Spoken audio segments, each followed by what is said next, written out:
সঠিক সিদ্ধান্ত নেওয়ার 5 উপায়। সিদ্ধান্তহীনতা থেকে মুক্তি পেয়ে সবসময় সঠিক সিদ্ধান্ত নিন। সঠিক সিদ্ধান্ত নেওয়ার উপায় তাদের জন্য জানা বেশি প্রয়োজন যাদের প্রায়ই বিভিন্ন ধরনের গুরুত্বপূর্ণ সিদ্ধান্ত নিতে হয়। বড় বড় গুরুত্বপূর্ণ সিদ্ধান্ত নেওয়ার প্রক্রিয়াতে কম বেশি সিদ্ধান্তহীনতা থাকেই। সিদ্ধান্তহীনতা শব্দটির সাথে আমরা পরিচিত। আমরা সবাই কোনো না কোনো সময়ে এই সমস্যায় পড়েছি, কেউ হয়তো কম আর কেউ হয়তো বেশি। নিজের সঠিক সিদ্ধান্ত নেওয়ার ক্ষমতার ব্যাপারে আত্মবিশ্বাস না থাকা এবং যে কোনো বিষয়ে সঠিক সিদ্ধান্ত নেওয়ার মূল বিষয়গুলো না জানার কারণে মূলত অনেকে সিদ্ধান্তহীনতায় ভোগেন অথবা প্রায়ই ভুল সিদ্ধান্ত নেন। বিশেষ করে বড় বড় গুরুত্বপূর্ণ সিদ্ধান্ত নেওয়ার সময়ে এই সমস্যাগুলো একটু বেশিই হয়। আজ আপনাকে সঠিক সিদ্ধান্ত নেওয়ার মূল উপায় ও সিদ্ধান্তহীনতা থেকে মুক্তির পদ্ধতিগুলো জানানো হবে। তবে তার আগে চলুন জেনে নেওয়া যাক কোন ধরনের মানুষ বেশিরভাগ সময়ে ভুল সিদ্ধান্ত নেয়। মূলত 2 ধরনের মানুষ ভুল সিদ্ধান্ত নেয়। 1 নম্বর ধরনের মানুষ হলো যারা যে কোনো ব্যাপারে সিদ্ধান্ত নিতে ভয় পায়, খুব বেশি চিন্তা করে করে নিজের মাথা খারাপ করে ফেলে, কিন্তু এত চিন্তা করেও শেষ পর্যন্ত সঠিক সিদ্ধান্তে আসতে ভয় পায়। তারপর যখন সময় একদম কাছে চলে আসে তখন কোনো রকমে কিছু একটা সিদ্ধান্ত নিয়ে কাজ করে, যেটা বেশিরভাগ সময়ই খারাপ হয়। আর 2 নম্বর দলের মানুষেরা অতি সাহসী বা অতি অস্থির প্রকৃতির। এরা কোনো ব্যাপারে সিদ্ধান্ত নেওয়ার দরকার হলে বলতে গেলে কোনো চিন্তাই করে না, অনেকটা ধরতক্তা মার ব্রেক টাইপের। ছোট বা বড় যে কোনো কাজই তারা অতিরিক্ত তাড়াতাড়ি সেরে নিতে চায়। এদের কথা হলো আগে তো কাজ করি, যা হয় পরে দেখা যাবে। এই মনোভাব যদিও কিছু ক্ষেত্রে প্রয়োজন, কিন্তু এটা অতিরিক্ত হয়ে গেলে লাভের চেয়ে ক্ষতিই বেশি হয়। আর যারা একেবারেই কম চিন্তা ভাবনা করে সিদ্ধান্ত নেয় বেশিরভাগ সময়ই তাদের সিদ্ধান্ত ভুল হয়। মূলত এই 2 ধরনের মানুষই বেশিরভাগ সময়ে ভুল সিদ্ধান্ত নেয়। খুব ভালো করে ভেবে দেখুন আপনার মাঝে এই দুটির কোনোটি আছে কি? আর সঠিক সিদ্ধান্ত নেওয়ার উপায় ও সিদ্ধান্তহীনতা থেকে মুক্তির পদ্ধতি দেখতে থাকুন। জীবনে যে কোনো ক্ষেত্রে সফল হতে হলে সঠিক সিদ্ধান্ত নেওয়ার উপায় অবশ্যই জানা থাকতে হবে। সঠিক সিদ্ধান্ত নেওয়ার ও সিদ্ধান্তহীনতা থেকে মুক্তির 5 উপায়।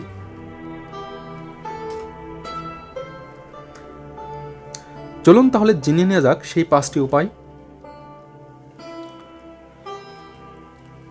1 নম্বর, লক্ষ্যকে সুস্পষ্ট বা ক্লিয়ারলি ডিফাইন্ড করতে হবে। অনেকেই ঠিক কোন লক্ষ্যটি পূরণ করতে চান তা ভালোভাবে বিবেচনা না করেই সিদ্ধান্ত নিতে যান। এরকম হলে সিদ্ধান্ত ভুল হওয়ার সম্ভাবনা বেড়ে যায়। এখন হয়তো অনেকেই বলবেন যে লক্ষ্য না জেনে কি কেউ সিদ্ধান্ত নেওয়ার কথা ভাবে? একথা ঠিক যে কোনো একটি সিদ্ধান্ত নেওয়ার সময়ে মানুষের মনে একটি উদ্দেশ্য থাকে, কিন্তু অনেক সময়ই সেই উদ্দেশ্য পরিষ্কার থাকে না। সঠিক সিদ্ধান্ত নেওয়ার জন্য লক্ষ্য বা উদ্দেশ্য যথেষ্ট পরিষ্কার হওয়াটা জরুরি। একটা উদাহরণ দেওয়া যাক। মনে করুন আসিফ সবেমাত্র পড়াশোনা শেষ করে বের হয়েছে। এখন তার উদ্দেশ্য হলো একটা ভালো চাকরি পাওয়া ও ভালো অঙ্কের টাকা রোজগার করা। এটা অবশ্যই একটা উদ্দেশ্য, কিন্তু তা পরিষ্কারভাবে বর্ণনা করা বা ক্লিয়ারলি ডিফাইন নয়। এখন মনে করুন আসিফ ভালো একটা চাকরি পেল এবং বেতনও ভালো পেল, কিন্তু কিছুদিন পর দেখা গেল যে সে তার কাজ উপভোগ করছে না এবং সেখান থেকে সে নতুন কিছু শিখতেও পারছে না, যাতে সে আরও উন্নতি করতে পারে। দিনে দিনে তার চাহিদা বাড়তে লাগলো, বিয়ে করলো, বাচ্চা হলো, কিন্তু সেই অনুপাতে তার রোজগার বাড়লো না। এতে করে প্রথম দিকে যে টাকাকে ভালো বেতন মনে হতো তা এখন খুবই কম মনে হতে লাগলো। এতদিন পর এসে আসিফ বুঝতে পারলো যে সে ভুল সিদ্ধান্ত নিয়েছে। আপনি যাতে ব্যাপারটা সহজে বুঝতে পারেন তাই কমন একটা উদাহরণ বেছে নিয়েছি, কিন্তু আমাদের প্রতিটি ভুল সিদ্ধান্তের পিছনে এই সুস্পষ্ট লক্ষ্য বা ক্লিয়ারলি ডিফাইন গোল না থাকা অনেকটাই দায়ী। এখন আসি স্পষ্ট লক্ষ্য কিভাবে স্থির করার ব্যাপারে।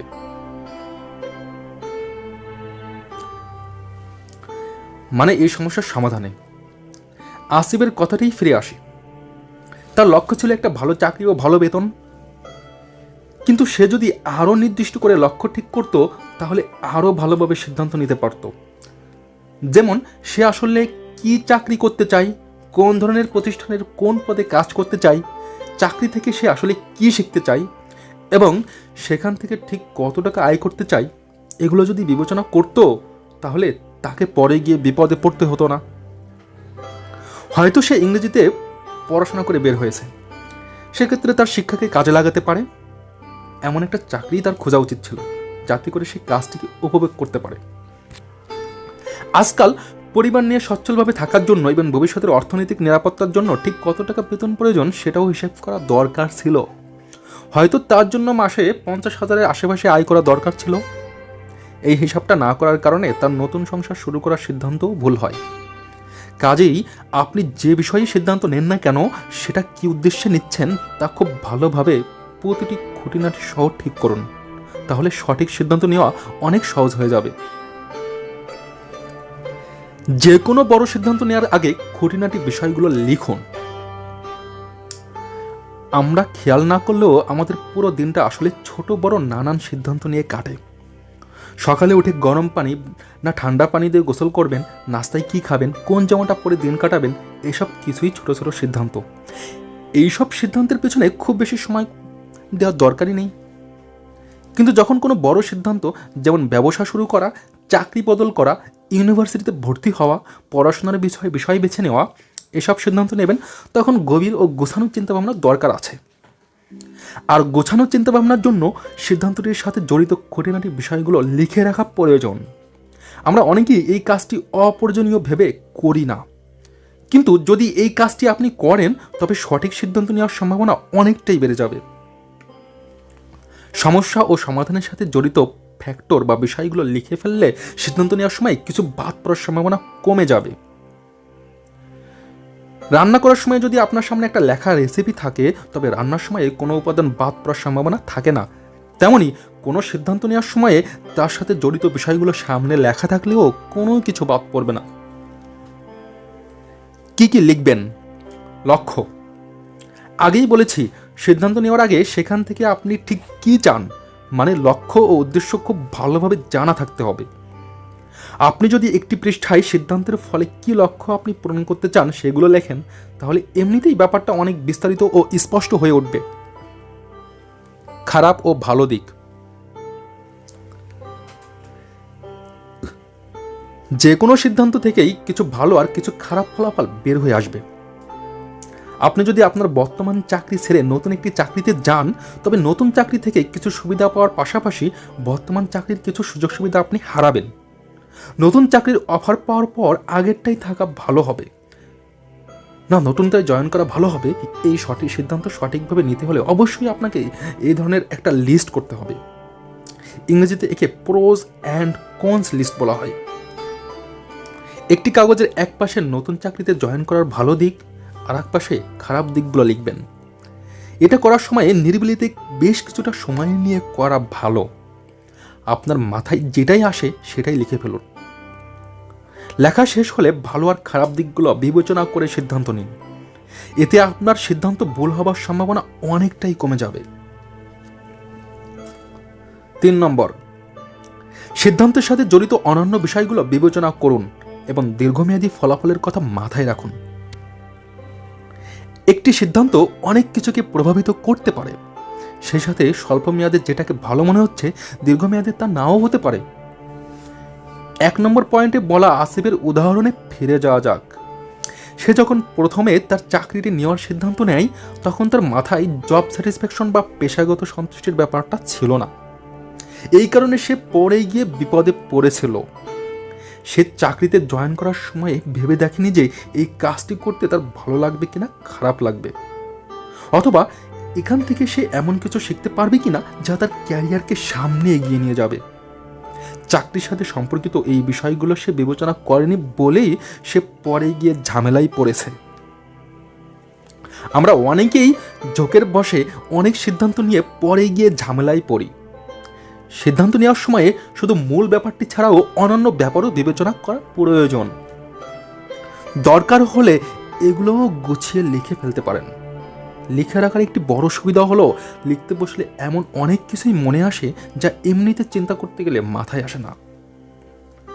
মূল লক্ষ্যের সাথে জড়িত বিষয়গুলো ছাড়াও যে কোনো সিদ্ধান্তের দীর্ঘমেয়াদী ফলাফলও বিবেচনা করতে হবে।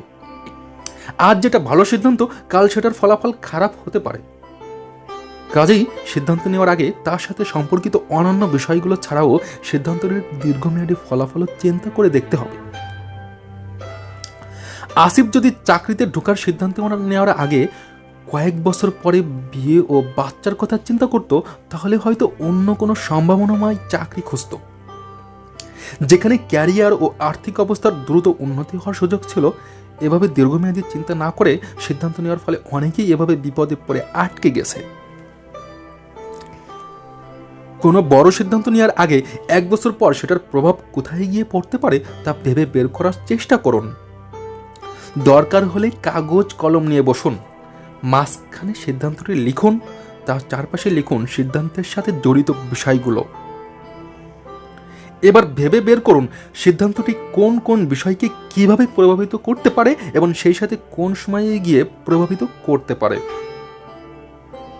1 মাস পর এর প্রভাব কি হবে, 1 বছর পর সেটি কোন বিষয়টিকে প্রভাবিত করবে, 2 বছর পর কি হবে, এভাবে চিন্তা করতে থাকুন। ব্যাপারটা শুনতে হয়তো একটু উদ্ভট লাগছে, তবে এরপর বড় কোনো সিদ্ধান্ত নেওয়ার সময় একান্তে বসে যদি এভাবে কাগজে লিখে ব্যাপারগুলো বিবেচনা করেন, তাহলে দেখবেন অনেক কিছুই আপনার চোখে ধরা দিচ্ছে, যেগুলো এমনিতে ধরা দেয় না। এই প্রক্রিয়ায় সিদ্ধান্ত নিলে দেখবেন আপনার সিদ্ধান্ত অনেক ভালো হচ্ছে। 4 নম্বর, আবেগকে বেশি প্রশ্রয় দেবেন না। যারা আবেগী সিদ্ধান্ত বেশি নেন তারা আসলে বেশিরভাগ সময়ে ভুল সিদ্ধান্ত নেন। এখানে বলছে না যে আবেগ খারাপ জিনিস। আবেগ আসলে অনেক বড় একটি অনুপ্রেরণা বা মোটিভেশন।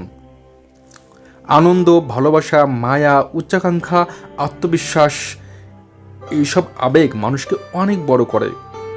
কিন্তু আবেগকে সবচেয়ে বেশি প্রাধান্য দিয়ে নেওয়া সিদ্ধান্ত বেশিরভাগ সময়ই ভুল হয়। আমরা অনেক সময়ই আবেগের বশে জীবনের অনেক বড় বড় সিদ্ধান্ত নিয়ে ফেলি, যার ফলে অল্প সময়ের মধ্যেই আমাদের পস্তাতে হয়। শুধুমাত্র রাগ করে আমরা অনেক সম্পর্ক শেষ করে ফেলি, যার ফলে সারা জীবন দুঃখ পেতে হয়।